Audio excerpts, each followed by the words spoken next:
So in this Yahoo Finance tutorial video, I am going to be showing you guys how to view the price history of a stock here on Yahoo Finance. So once you have the Yahoo Finance app open up on your device, what I want you to do is to find a stock that you're looking for the price history of. So I'll go to the search bar here at the top on the home screen.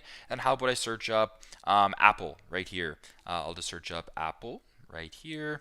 Apple equity, just like this. So if you wanted to view the price history, or I guess the history, the previous history of these stocks, what you can do is right at the bottom here, where it actually does say, there's a graph showing. It'll just show the 1 day. So by default, if you wanted to view maybe the history of the last 5 days, the last month, the last 6 months, you can go ahead and press whatever you want down here. You can go to the maximum, and then just kind of go up and down the graph if you want, and you can sort of play around with it. You can go to the 5-year chart, whatever the case may be.